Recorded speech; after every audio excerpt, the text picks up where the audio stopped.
कितनी एक्साइटमेंट होती है जब हम लोगों का स्कूल ख़त्म होने वाला होता है कि अब हम कॉलेज में जाएंगे और एक फ्रीडम मिलेगी, यूनिफॉर्म से छुटकारा और नए दोस्त बनाने का मौका मिलेगा। मेरे साथ भी यही हुआ था। मैं जब हॉस्टल गई थी मैं काफ़ी ज़्यादा एक्साइटेड थी कि अब मैं घर से जाऊंगी और मैं घर की जगह कहीं और रहूंगी, हॉस्टल में अपने दोस्तों के साथ और नए लोगों से मिलने का मौका मिलेगा। तो बहुत ज़्यादा एक्साइटमेंट होती है, हर एक को होती है, पर ज़रूरी नहीं है कि हर एक की हॉस्टल लाइफ उतनी ही ज़्यादा एक्साइटिंग और उसके बहुत अच्छे अच्छे दोस्त बने। तो आज की कहानी इसी पर बेस्ड है। पुणे 2019। शिवानी का अभी अभी इंजीनियरिंग कॉलेज में एडमिशन हुआ था।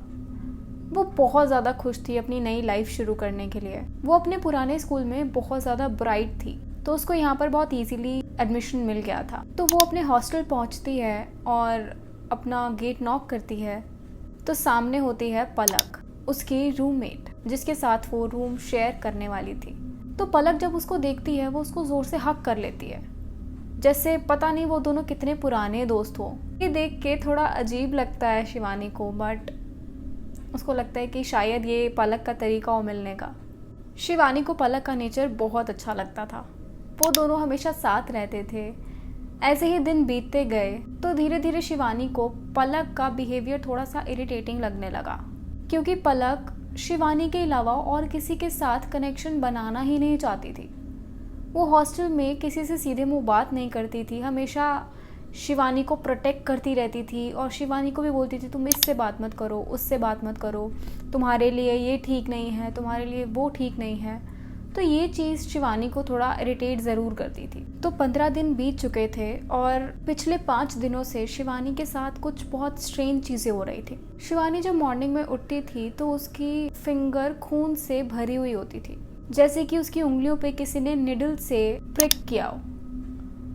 तो ये देख के वो बहुत ज़्यादा अजीब फील करती है और बहुत डर जाती है कि आखिर लगातार 4-5 दिन से मेरे साथ ऐसा क्यों हो रहा है। तो इस बारे में वो पलक से बात करती है कि यार मेरे साथ ये हो रहा है, तुझे क्या लगता है। पलक उसे कहती है कि शायद तुम्हारा हाथ तुम्हारे बेड या स्टडी टेबल के ऊपर लगी हुई कील या किसी नुकीली चीज़ के ऊपर लग कर तुम्हारी उंगली पर इस तरीके के निशान और खून निकलता है। तो इस चीज़ को शिवानी ने तब इग्नोर किया।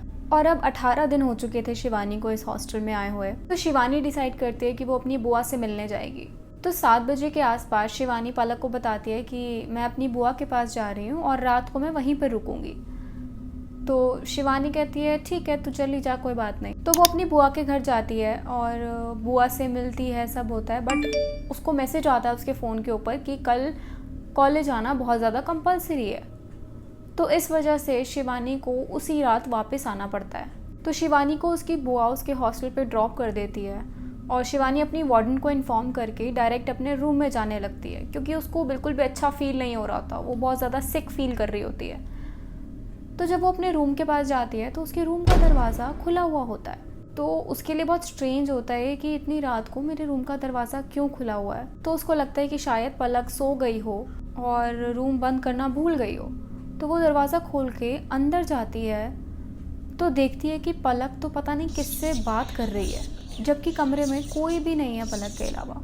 और उसके आसपास इस तरीके से कैंडल्स पड़ी हुई हैं जैसे यहाँ पर किसी ने कुछ मंत्र पढ़ा हो या कोई पूजा हुई हो। तो ये देख के शिवानी थोड़ा डर जाती है। तो पलक को पता नहीं कैसे पता चलता है कि शिवानी आ गई। पलक मुड़ के देखती है और शिवानी को सब कुछ एक्सप्लेन करने लगती है कि ऐसा कुछ नहीं है, डरने वाली कोई बात नहीं है, ये तो एक छोटी सी पूजा ही कर रही थी मैं, क्योंकि मुझे अच्छा फील नहीं हो रहा था तुम्हारे बिना, ये वो।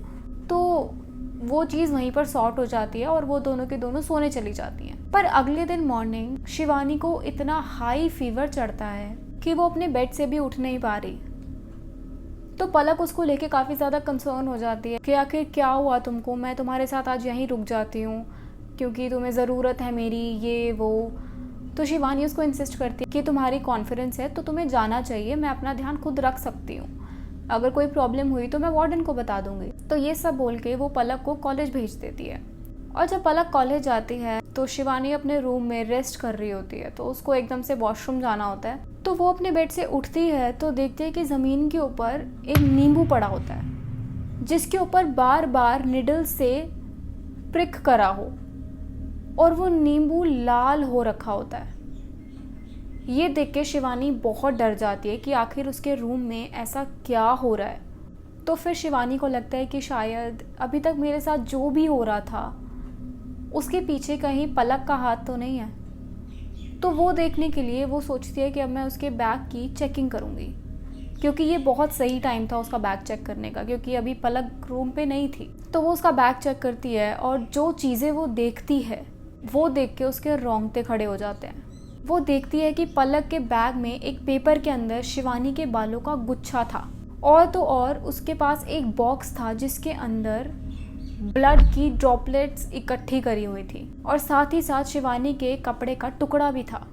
ये देख के शिवानी बहुत ज़्यादा डर जाती है और डायरेक्ट वार्डन के पास जाती है। तो वार्डन उसको बोलती है कि आज तो कॉलेज में कॉन्फ्रेंस है, तो आज की रात तुम पलक के साथ रहो और नेक्स्ट डे ही मैं तुम्हारा रूम चेंज करवा दूंगी, बट पलक को ये सब मत बताना कि तुम्हें इस चीज़ के बारे में पता चल चुका है। तो पलक रात को 8 बजे अपने रूम में आती है कॉन्फ्रेंस के बाद, और आके उससे बातें करने लगती है और उससे उसका हाल चाल पूछने लग जाती है, जैसे उसने उसके साथ कभी कुछ किया ही ना हो। पर शिवानी उसको बिल्कुल भी इंटरेस्ट नहीं दिखाती, वो वैसे ही बीमार होती है, तो वो उससे बिना बात करे सो जाती है। तो रात को एकदम से ही शिवानी का गला सूखता है और वो पानी पीने के लिए उठती है। तो उसकी आंखें आधी खुली होती हैं और वो अपने बेड से उठने लगती है। तो वो देखती है उसके बेड के आसपास लाइट्स जल रही होती हैं, कैंडल्स जल रही होती हैं, और पलक उसके बेड के ऊपर बैठी होती है उसके एकदम सामने। पलक की आंखें बंद होती हैं और वो पता नहीं क्या चैंट कर रही होती है। तो शिवानी बहुत ज़ोर से चीखती है और वार्डन को चीख चीख के बुलाती है। जैसे ही शिवानी चीखती है, पलक के अंदर से एक ब्लैक कलर की शैडो पास होती है, जैसे उसके अंदर कुछ तो था जो कि बाहर निकला। और जैसे ही पलक के अंदर से वो चीज़ बाहर निकली तो एकदम से शिवानी को उसके सामने एक छोटा सा बच्चा दिखाई दिया। पता नहीं वो छोटा सा लड़का कहाँ से आया था, या वो किसी की स्पिरिट थी या वो क्या था, किसी को नहीं मालूम। तो वार्डन फटाफट उसके कमरे में आती है। तो वो लोग पलक को इन सब चीज़ों के लिए हॉस्टल से बाहर निकाल देते हैं, और इनफैक्ट कॉलेज से भी बाहर निकाल देते हैं। और उस दिन के बाद शिवानी को बहुत सारी हेल्थ प्रॉब्लम्स रही हैं। आई होप आप लोगों को मेरी कहानी अच्छी लगी हो, और अगर आप चाहते हैं कि मैं आपकी स्टोरीज़ भी रिसाइट करूं तो आप लोग मुझे मेल कर सकते हैं। Till then, be safe, be happy, and see you in the next one. Bye bye.